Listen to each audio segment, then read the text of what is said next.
ఆంధ్రప్రదేశ్‌లో ఉండేటువంటి రైతు సోదరులందరికీ ఒక శుభవార్త ఏమిటంటే, ఆంధ్రప్రదేశ్‌కి సంబంధించి 1,00,00,000 ఎకరాలు పైన 22 నిషేధిత జాబితాలో ఉండేటువంటి భూములలో ఇప్పుడు 9,25,000 ఎకరాలకు గ్రీన్ సిగ్నల్ లభించింది. అంటే 22 నిషేధిత జాబితా నుండి 9,25,000 ఎకరాలను తొలగించమని చెప్పి ఆంధ్రప్రదేశ్ సీఎం గారు ఉత్తర్వులు జారీ చేయడం కూడా జరిగింది. ఇందులో ముఖ్యంగా 2,75,000 ఎకరాలు సర్వీస్ ఇనాం భూములు గాని, మిగతా ఇనాం భూములు గాని మొత్తం కలిపి 2,75,000 ఎకరాలకు ఆమోద ముద్ర లభించింది. ఇందులో సర్వీస్ ఇనాముకు సంబంధించి 1,37,000 ఎకరాలు సర్వీస్ ఇనాం భూములు ఉన్నాయి. అదేవిధంగా ఇతర సర్వీసు అంటే రైతువారి భూములు 1,38,000 రెండు కలిపి 2,75,000 ఎకరాలకు ఆమోద ముద్ర లభించింది. వీళ్ళు కూడా ఆ భూములను అమ్ముకుని కొనుక్కునేటువంటి హక్కులను కూడా కల్పించడం జరిగింది. కానీ ఈ విషయంగా ఎన్నో ఏండ్లుగా ప్రజలు అనేకమైనటువంటి ఫిర్యాదులు చేసినప్పటికీ ఇప్పటికీ వాళ్లకు ఆమోద ముద్ర లభించింది. ఇది కాకుండా గృహ నిర్మాణ పథకం కింద అప్పటి సీఎం గారైనటువంటి శ్రీ దివంగత ఎన్టీ రామారావు గారు 75 లక్షల గృహ నిర్మాణ పథకం కింద పట్టాలు ఇవ్వడం జరిగింది. వీళ్ళందరికీ గృహాలు కట్టించి ఇవ్వమని చెప్పి ఇవ్వడం జరిగింది. కానీ వాటిల్లో చాలా వరకు ఇండ్ల నిర్మాణం అనేటువంటిది జరిగింది. ఇంకా ఖాళీ పట్టాలు అదే విధంగా ఉన్నాయన్నమాట.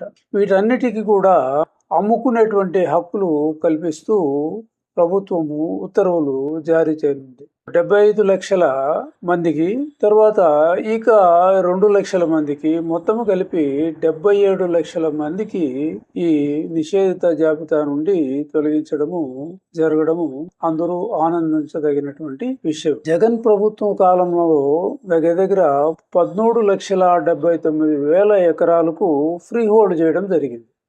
అయితే అందులో ఎక్కువగా డీకేటీ భూములకు సంబంధించినటువంటివి ఎక్కువగా ఉన్నాయి. అంటే చుక్కల భూములు ఉన్నాయి, ప్రభుత్వ భూములు అన్నిటికీ అందులో చేర్చడం జరిగింది. కానీ కూటమి ప్రభుత్వము అధికారంలోకి వచ్చిన తర్వాత వీటిని నిశితంగా పరిశీలించాలి అనేటువంటి ఉద్దేశంతో అన్నిటినీ నిషేధిత జాబితాలో పెట్టి క్రమక్రమంగా విచారణలు జరుపుతూ అర్హత కలిగినటువంటి ఎంతమంది వ్యక్తులు ఉండారు అనేటువంటిది నిర్ణయించడం జరిగింది. వాటిలో 7,85,000 ఎకరాలు కరెక్ట్గా ఉన్నట్లు గుర్తించడం జరిగింది. మిగతావన్నీ కూడా అవి కరెక్ట్గా లేవు అనేటువంటి నిర్ధారణకు వచ్చి వాటిని దశల వారీగా విచారణ జరుపుతూ దశల వారీగా విడుదల చేయడం జరుగుతుంది. ఇప్పుడు ఆ దశల వారీ విడుదలలో 9,25,000 ఎకరాలకు ఆమోద ముద్ర అనేటువంటిది లభించడం జరిగింది.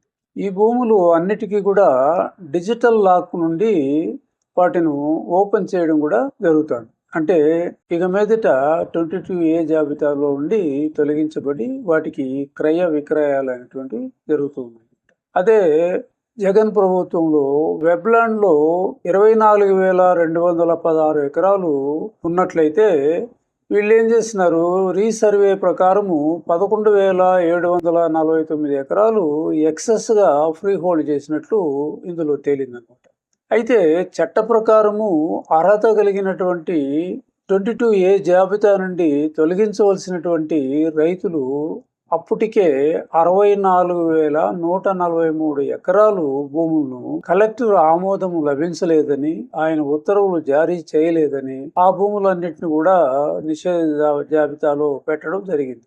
అయితే అవి అర్హత కలిగి ఉన్నాయి అని తెలిసినప్పటికీ ఇప్పుడు కూడా వాటిపైన ఎలాంటి యాక్షన్ అనేటువంటిది తీసుకోవడం లేదు. దానికి సంబంధించినటువంటి ఉత్తర్వులు కలెక్టర్లకు జారీ చేసి మీరు ఆమోద ముద్ర తెలపవచ్చు, కానీ దాని మీద ఎలాంటి ఉత్తర్వులు ఇంతవరకు జారీ కాలేదనేటువంటిది వార్తల ద్వారా మనకు తెలుస్తూ ఉందన్నమాట. ఒరిజినల్ పట్టా భూములు డీకేటీ భూముల కింద లెక్కగట్టి 5,422 ఎకరాలను గుర్తించడం జరిగింది. అయితే వాటిని కూడా ఇదే టైంలో విడుదల చేయడం కూడా గమనించదగినటువంటి విషయం అన్నమాట. ఫ్రీహోల్డ్ అనంతరము రిజిస్ట్రేషన్ జరిగినవి 16,801 ఎకరాలు. వీటిలో కలిపి టోటల్గా 9,25,000 ఎకరాలకు 22A జాబితా నుండి మోక్షం కలిగిందని చెప్పవచ్చు అనమాట. అయితే విలేకరులు అడిగిన ప్రశ్నలకు ప్రభుత్వం ఏం చెప్తుందంటే, చట్టంలో క్లిష్టమైనటువంటి సమస్యలు ఉన్నాయి. అవి ఆ సమస్యలు తీరిన తర్వాత వీటన్నిటిని 22A నిషేధిత జాబితాలో నుండి తొలగించడం జరుగుతుంది. తొందరలోనే చట్ట సవరణ కూడా జరిపి అన్నిటినీ ఫ్రీ హోల్డ్ చేయడానికి మేము ప్రయత్నాలు చేస్తున్నామని చెప్పి సీఎం గారు హామీ ఇవ్వడం కూడా జరిగింది. కాబట్టి రైతులందరూ కూడా ఈ 9,25,000 ఎకరాలకు ప్రస్తుత ఆమోదం లభించింది కాబట్టి వీళ్ళందరూ కూడా ఆనందంగా ఉండాలనే ఉద్దేశంతో ఈ వీడియో చేయడం జరిగింది. Thank you very much.